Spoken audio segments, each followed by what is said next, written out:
Ito ang mainit na balita ngayon. Napuno na at nagsalita si Vice President Sara Duterte sa mga pinaggagawa at paninira ni House Speaker Martin Romualdez sa kanya at sa kanilang pamilya. Tinawag ni Vice President Sara Duterte na kawalang respeto sa mga Pilipino ang ginagawa ni Speaker Martin Romualdez, lalong-lalo na ang napapaulat na pag-aalok ng pera kapalit ng pirma para sa itinutulak niya na People's Initiative sa Charters Chains. Ayon kay Vice President Sara Duterte, araw-araw umano itong nangyayari sa lungsod at iba pang lugar sa ating bansa na aniya ay isang uri ng pananamantala sa mahihirap nating kababayan.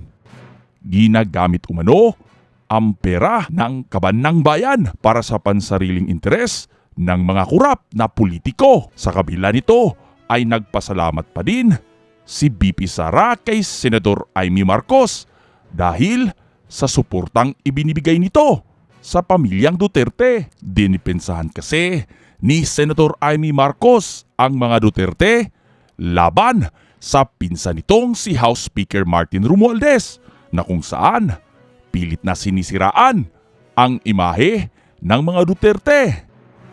Nitong nakaraang araw ay ibinulgar ni Senator Amy Marcos na kinompronta umano siya ni Martin Romualdez dahil sa pagtatanggol sa mga Duterte. Sinabi pa ni VP Sara na taas noon niyang ipinagmamalaki ang kanilang prinsipyo sa pagsisirbisyo sa taong bayan. Samantala, pumalag at hinamon naman ni Representative Martin Romualdez ang kanyang pinsan na si Senator Amy Marcos na patunayan ang paratang sa People's Initiative issue.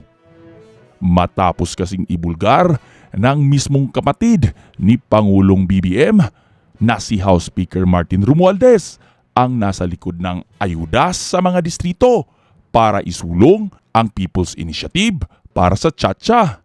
Ayon kay Romualdez ay dapat patunayan ng kanyang pinsan na si Amy Marcos ang mga paratang laban sa kanya. Nagpasaring din si Romualdez sa mga senador na tapusin ang kanilang mga trabaho sa halip na manghimasok sa People's Initiative na aniya ay hangad ng taong bayan. Tutukan na nila yung trabaho nila. Ating inaano tayo porque tapos na yung trabaho natin eh. Kadugay. Wala kayong pakialam sa PI. Yung PI, trabaho na yan ng taong bayan. Yung mga congressman at yung mga senador, trabahuin natin yung legislation. Sa isang interview, sinabi ni Martin Romualdez na baseless ang paratang at nagmamaritis lamang itong si Senator Amy at nakikinig sa mga pinagsasabi ng mga marites sa Senado. And that is baseless. Siguro, kausapin mo na siya. Nagmamarites siguro, nakikinig sa mga marites. I'd like her to prove it and she has the proper means and the ways she can go to whatever court or agency, the COMELEC. Let her prove it. Kasi maraming marites nang lumalabas yan sa Senate. Dagdag pa niya na ang People's Initiative ay hangad o kagustuhan ng taong bayan at mag-focus na lang umano ang mga senador sa kanilang trabaho at huwag pakialaman ang Kongreso. Get your act together. Focus. Okay? Focus on your work. Alright? And stop hitting on Congress. Hindi naman nagpatinag dito ang senadora kay Representative Martin Romualdez at sinabing masyado siyang napaka-defensive. Baseless, siguro, kausapin mo na siya. Nagmamarites siguro, nakikinig sa mga marites. I'd like her to prove it and she has the proper means and the ways she can go to whatever court or agency, the COMELEC. Let her prove it. Kasi maraming marites nang lumalabas yan sa Senate. Get your act together. Focus. Okay? Focus on your work. Alright? And stop hitting on Congress. and maintain parliamentary courtesy. Lest 300 congressmen start picking on, well, the delays that you have caused the nation in legislation. House of Representatives nakapasa ng mga resolutions to revisit the charter. Pero nagugulat po ako pagka na-transmit na sa Senate, parating dead on arrival, parang ayaw pag-uusapan. And I believe it has never been the intention of the Philippine Constitution to arrogate unto a few senators the veto power, particularly a veto power to stop any discussion on charter amendments. Any hurt feelings that they have been suffering because nakikita mo medyo na ano yung senador kung ano ang mga sinasabi. Pero huwag na natin patulan. Tutukan na nila yung trabaho nila. Parating inaano tayo porque tapos na yung trabaho natin Kadugay.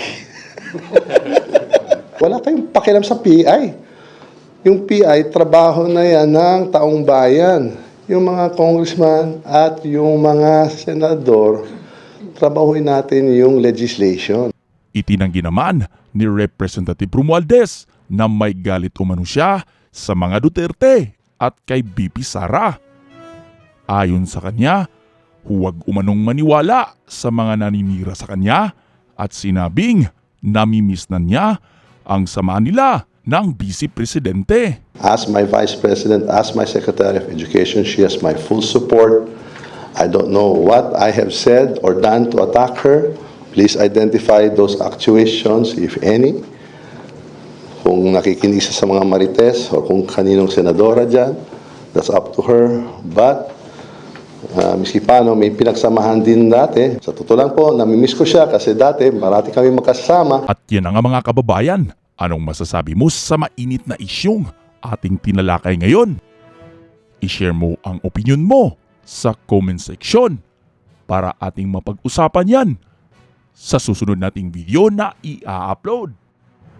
Naniniwala ka ba kabayan na inosente at hindi si Representative Martin Romualdez ang nasa likod ng People's Initiative? Sino kaya ang nagsasabi ng totoo? Si Senador Amy Marcos o itong si Representative Martin Romualdez?